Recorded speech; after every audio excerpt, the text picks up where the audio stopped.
He launched his first company when he was 21, grew it until when he was about 25, sold it for about 113 grand to his basically business partner. He made about 30 grand off that when all was said and done because his partner went off and did something else. Additionally, after that, he then launched Science of Scale, which was really his first company he scaled selling info products. Grew that to about 2.2 million bucks in top line sales in 2016, taking about 14-ish% to the bottom line, about 330 grand. Got folks to pay about 3x EBITDA, so about 1.2 or a little over $1 million to buy that company, 90% of which was paid up front. He's now using the money he made from that acquisition to build TechEmergence.com, the focus on the future of AI policy. This is episode 711. Coming up tomorrow morning, I interview Seymour, and he breaks down how to use a distribution channel to get 200 customers paying $15,000 each per year. But first, here's today's episode. This is The Top, where I interview entrepreneurs who are number one or number two in their industry in terms of revenue or customer base. You'll learn how much revenue they're making, what their marketing funnel looks like, and how many customers they have. I'm now at $20,000 per talk. 5 and 6 million. He is hell-bent on global domination. We just broke our 100,000 unit sold mark. And I'm your host, Nathan Latka. Hello, everybody. My guest today is Dan Faggella. He started a mixed martial arts gym when he was an undergrad and sold it after getting a UPenn graduate degree in cognitive science. He then turned his grad school thesis on skill development into an e-commerce business that grew for 4 years, reaching $2.2 million in top-line sales, and recently sold it for a hair over $1 million, 90% paid up front. We'll dig into those details. He's now using these funds to grow TechEmergence.com in order to influence global AI policy for the better. Dan, are you ready to take us to the top? Oh man, I'm ready, Nathan. This is gonna be great. It will be great. So take us back to undergrad. What was the mixed martial arts gym? Did you actually buy gyms or just a program or what? Yeah, man. I was realizing that all the schools I was applying for grad school, I was studying skill development and goal setting science and psychology in undergrad. All the schools I was going to go to were going to be really expensive. And all my friends were like, delivering pizzas or, making Subway sandwiches or something along those lines. And I just thought, man, that sounds horrible. So I really like fighting. I like competing nationally. I like training fighters for cage fights. And I just much rather use myself as a skill development guinea pig and teach fighting than I would deliver pizzas. So I rolled out some mats in the back of a carpet store that I could get some space at and started teaching classes and making some money that way. Did you get the space free or did you pay for it? I paid for the heating in the space when they weren't using the warehouse. Okay, so you got it for free, right? I mean, what were you paying per month? More or less. I mean, I was probably paying a little bit more than it would have been, maybe like $300 even in the highest heating cost winter months, which was probably more than it cost to heat the place, but still safer than, an initial floor space that would have cost me a couple grand. How did you make money on this thing? So what'd you do in a month? Yeah. Well, the jiu-jitsu gym, when I started it, was like literally the most small business you've ever heard of, because I was 20 years old and I was just like, yeah, it's like $100 a month, and I like had like a paper sheet of like remembering who to collect $100 from. But eventually we moved out of the carpet store, grew it to 4,500 square feet. By the way, I love that are you in your robe right now? Yeah. I love this. He's in it. Yeah. Dan's in his. If you're watching the YouTube version of the interview, he's in his purple robe, hanging out. It looks like in his kitchen right now. Okay, so I didn't even realize there was a YouTube version of this. That's awesome. Yeah. I'm going to be out there with the purple robe. Yeah. So dude, it's great. Since I'm still the venture out here in the Bay Area is still remote. So in order to hit 80 hours a week of work, kind of hanging in the robe cuts the mustard for me. So anyway, yeah, that business was $250,000 a year when we sold it. That was like 3-4 years after starting it. So when I sold it or when I started? When you sold it. When I sold it, I was 25. Okay, so you're 21 when you started it, up to 25, right? 4 years. Yep. And I was doing graduate school through all that and focusing on other things, national competitions and whatnot. But yeah, that was the time frame. And what was the trailing 12 months revenue right before you sold it? Like 230 something thousand at point of sale. Now that was people paying you $100 a month for jiu-jitsu classes. Actually, $157 per month was our membership for jiu-jitsu and mixed martial arts. And we had some kids class at like $127 or something, less expensive. But the core program was $157, and then the people who decided to do kind of competition classes, it was I think $177. So that on recurring was the bulk of the business, and that's what paid for the Ivy Leagues and helped me fund the e-commerce venture to get into AI. So what'd you sell that business for? That business was sold for a hair over $100,000, but with only 10% down in dough, because the guy who I sold it to is my right-hand man. So he was my purple belt. So that was like a kind of owner-financed, enough down to do something with it and enough saved up to go somewhere and move to Boston. But total sales price, I think like 113 or something. Okay, so it's 113 grand. He paid you about $10,100, something like that, up front. Yep. And 10,000 was the loan payment. Yeah. And then he paid you all. It's all paid off now. It's not all paid off now. Okay. So that business ran for another 2 or 3 years. He ended up getting really involved with a church locally, and those guys ended up kind of taking up more of his time. So how much money did you actually get paid out of the 113 grand? Maybe 30 something. 30 something. Okay, so you took that 30 grand of cash and whatever you had saved up. Did you have savings at that time? I had an IRA which I emptied because I started it before I realized that my ambitions precluded savings and like the pettiness of savings. And so I dumped the IRA and I took those funds. By the time I actually sold the gym, I was actually making more per month online than I was in the academy. So I knew I'd need to be location dependent. I knew I'd have to be in the Valley at some point. I knew I'd have to have my own cash and a good deal of it to start the business I ultimately want to start. So I was doing 20 grand a month, which was a couple grand more than the gym was doing when I sold the gym. So selling what?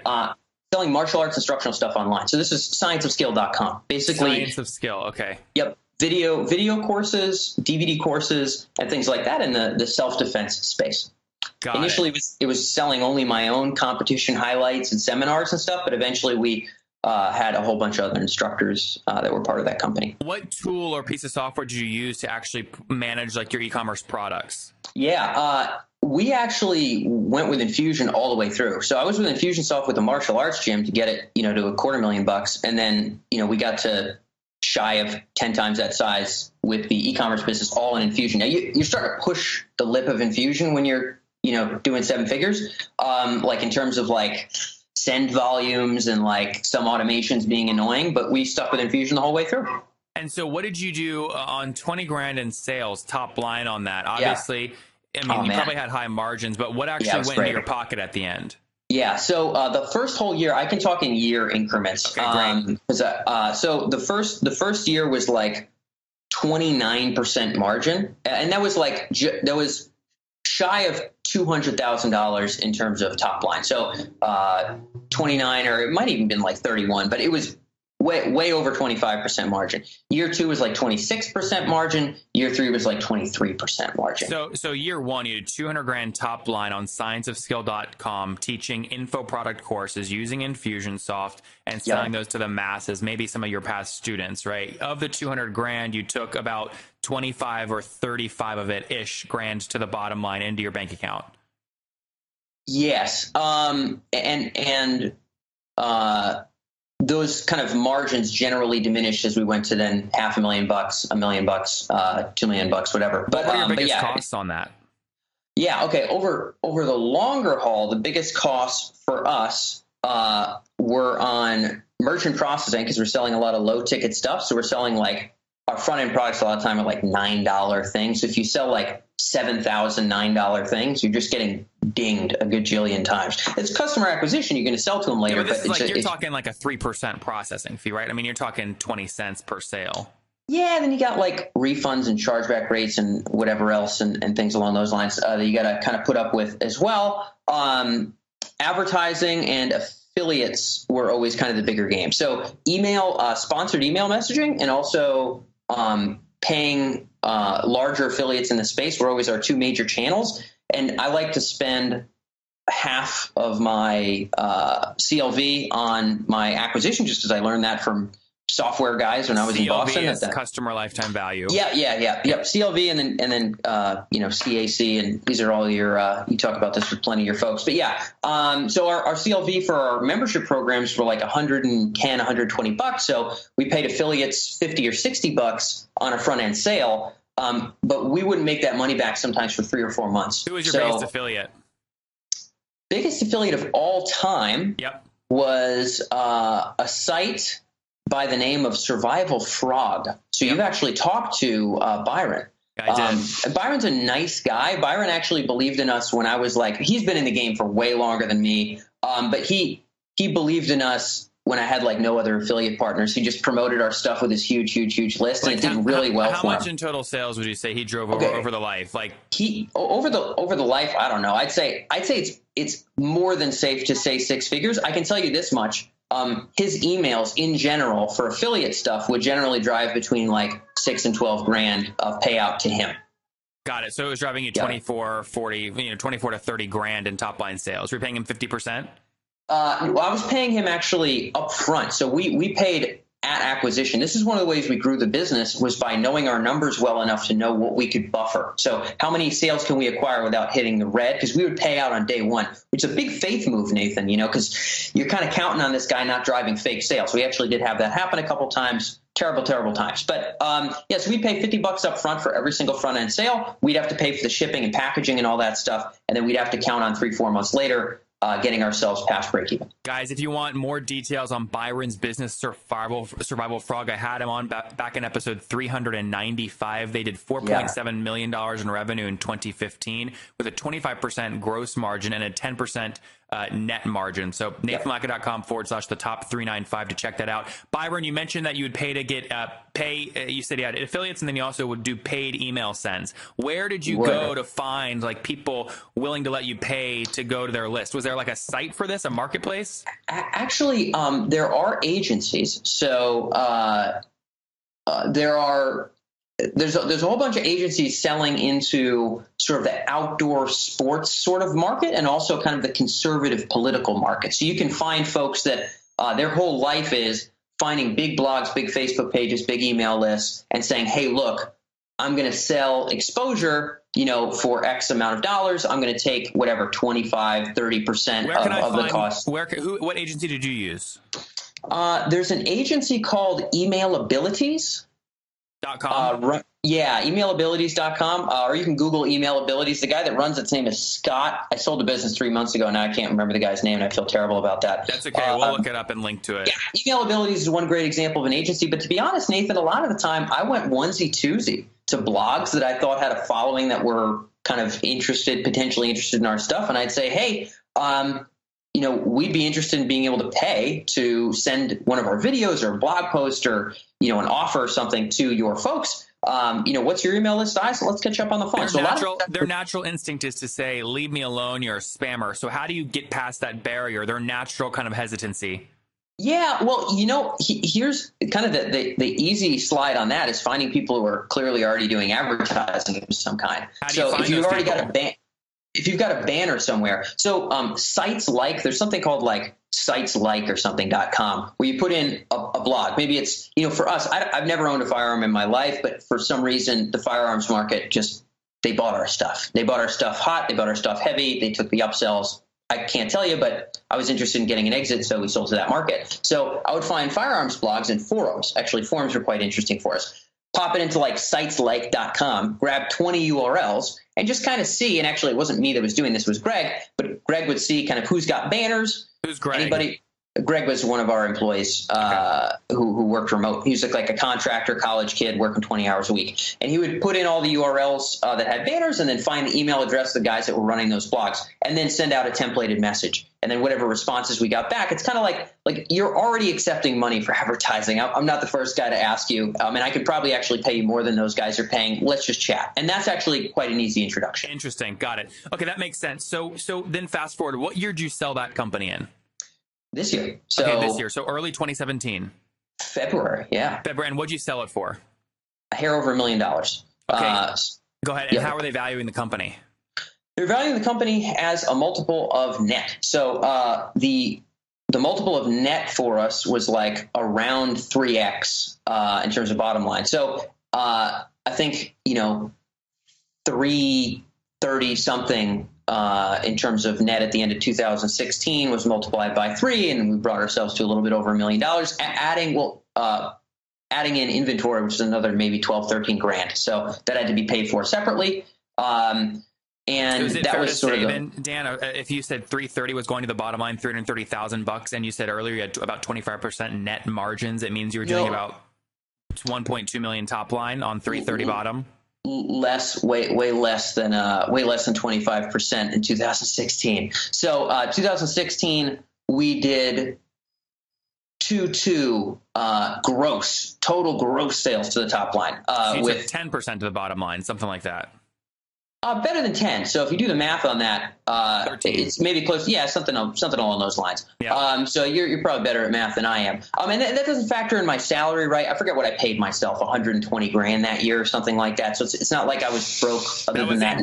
That was included in the bottom line, or you'd already paid No. it out? That was paid out to me. So I had my own 6-figure salary, and that was the stuff kind of kicking around at the bottom. So if you want to do EBITDA, we're looking at a much bigger number. But in terms of net, like if you just look at our QuickBooks account, you're looking at like $350,000. You multiply that by 3, you add in inventory, we're looking at a little bit over $1 million. And that was the valuation. These sort of digital publishing businesses, as I had to learn the hard way, don't get huge multiples. My goal, Nathan, was that's a pretty good multiple, though. I mean, most of these companies that I see in the info product space, they would be lucky to get a 1x multiple on EBITDA. Well, it's because most internet marketers are not building companies, and you know this, Nathan, right? Yeah. I mean, there's a completely different mindset from I'm going to sell stuff from a blog and an email list, and folks who are trying to build companies. So for me, I know what my ultimate goals are. Those are going to require significant resources. A private group of 2 buyers in Ohio, the Cleveland area, who previously ran a couple SaaS businesses selling into the government. So they sell time tracking software to the government. They like recurring revenue, but What's they want to move into the time tracking one. I don't know.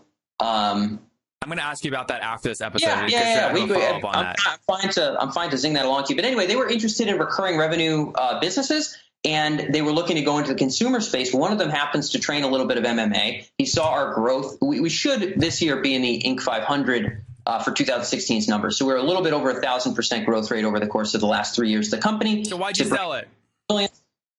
Because I have significantly bigger and better things to do with my life. So growing an internet marketing business has never been sort of a core life objective. My core life objective is around sort of the global conversation around what's after people. So neuroscience and artificial intelligence, and the stuff that I think within our lifetime, Nathan, will kind of tinker us beyond sentience and intelligence as we know it today into something kind of post-human. I don't think that's going to be in the next 2 years or anything. I just think within my lifetime. And so influencing this is tech, just to be able to have a reference, this is TechEmergence.com, correct? Yeah. So TechEmergence focuses much more on the business applications of AI, but the purpose of TechEmergence for sure is to facilitate the conversation around the applications and implications of artificial intelligence, which is coherent to the grand purpose, which is the only thing that I actually focus on sort of every day of my life. And is this just a kind of a thought experiment for you, or is this something you're making money from? TechEmergence does not make money, which is why I needed to build another company. So Science of Skill, cool Inc. 500, cool couple $1 million, whatever. But I'm doing that at the same time. All 4 years I was running that, I was also giving TED Talks, speaking at universities, writing posts for TechCrunch. So Dan, what are you building? We're running out of time. What are you building now to make money? A market research firm in the artificial intelligence space. So the goal is kind of, TechEmergence.com, man. I put it in the little interview. I just asked you, is TechEmergence.com how you're making money? And you said no. Yeah. What are you talking about? Where's the link? I just asked you about a minute ago, is TechEmergence.com how you're making money? And no. It's not. Yeah. I mean, I sold Science of Skill so that we could fund its growth. Are you asking what the eventual business model will be? So I'm asking you now, how are you generating, what business are you building now? Yeah, so TechEmergence will make money for primarily through advertising exposure for vendors in the AI space to buyers and IT procurement folks in the AI space. Right now, the goal is scaling organic traffic, but the eventual objective is a marketplace to make money that way. But we've got 2 years of burn if I keep it where we're at to get there. That's great. What is burn right now monthly? 20 or a little bit higher. Okay, Top Tribe, I have to tell you, many people go, Nathan, you came out of nowhere, your website's growing so fast, how'd you do it? The answer is simple. So I use HostGator, I don't know if you guys know that, but I use HostGator, and the reason I do, they have like about 4,500 free templates I can use because I don't code. They've got a great e-commerce plugin, and guys, I bug the heck out of their support. They've got 24/7 support, which I love. So what I've done is I've worked with them. You guys know I make great deals. If you go to hostgator.com/Nathan, you can sign up, get your own domain for 30% off and a 45-day money-back guarantee. Okay, again, I make great deals for you guys. Go to hostgator.com/Nathan to grab that now. Awesome. All right, let's wrap up here with the famous 5. Dan, number 1, what's your favorite business book? I don't really have a favorite business book. I like Plutarch's Lives, particularly that of Mark Antony, though. Number 2, is there a CEO that you're following or studying right now? No, I read a lot of biographies. What's the last bio you read? The last bio I read was Marcus Aurelius.